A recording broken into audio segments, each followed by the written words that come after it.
Štai kaip atrodo ryškos sriuba. Ką mes čia matom? Laukia, čia reikia lėkštę padėti. Va, matome, dabar imam su samčiu kažkokį. Va, čia yra bulvės. Aš komentatas. Žiūrėkit, yra bulvės tokias, čia bulvės yra puhui. Ne. Pala. Žiūrėkit, va, čia pasiemi, čia nėra kažkokio. Bet yra svarbiausias dalykas. Pasižiūrėkit, paaišytų, va, kiaušinių. Šitas ribos kiaušinių. Aš povaras esu. Nu, davai. Arčiau. Davai. Ne, išsibrūštano lėkštai. Nu, davai. Kiaušelės sriubės yra sriuba tokia. Kiaušelės sriubė. Pirmas patiekalas yra morka. Morka. Nu, morkytė. Ja smulkiai supjaustai. Smulkiai. Įmeti į puodą.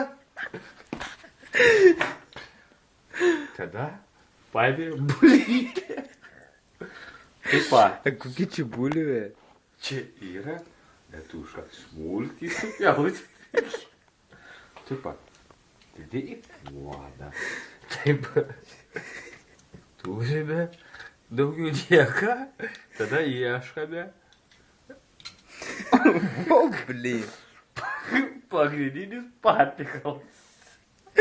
Toks gahujens kiaušinis. Taip pat smulkiai supjaustau.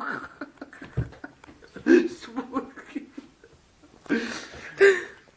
Jeigu yra žmogus, kuris sugeba sriubą virti ir smulkiai supjausti, aš norėčiau atsakymų.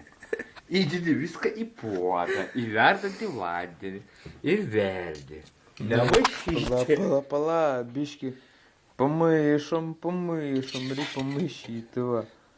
Garuč, pamaišom. O atsargiai reikia maišyti? Pala, reikia čia atsargiai maišyti, biški, čia nenusiva. Čia liko 3, žiūrėk, kiek reikia. Eik, tai sako, kiek daug kiaušiakų liko. Bulvykį ten, va, žiūrėkit, va. Da, ko atradom? Vištienos biški. Tokį mažą gabaliuką ant viso puodo, tai žinokit, labai neužteks. Užtenka. Nes yra kiaušinį sriubė. Daug nereikia metus. Pažiūrėkit, sriuba iš kokio kiaušinio padaryta. Čia tai vienas, metam čia nais. Laukit. Taip yra kiaušinė kirvė sriuba. Antras. Pala, dabar pažiūrėkit. Šitų variantų. Bet ne, palauk to. Visi girdėjo apie kirvę sriubą. O čia kiaušinė sriuba. Tai čia yra. Žiūrėkit, 4 kiaušiniai dalykė. 4! Nu į nahu. Imtų šitų geriau. Gerai. Uždengiame. Ir labai čia skariai kvepia. Imam šitų lėkščių. Ir čia nuos dabar užsidengime šitą. Duonkepį. Sriubos dangtis. Sriubos dangtis. Nu va, pizduva. Uždarėm. Dabar patraškinam pusę valandą. Reikia užslėgti. Neperspausti smarkiai, nes gali ištrykti višiukai.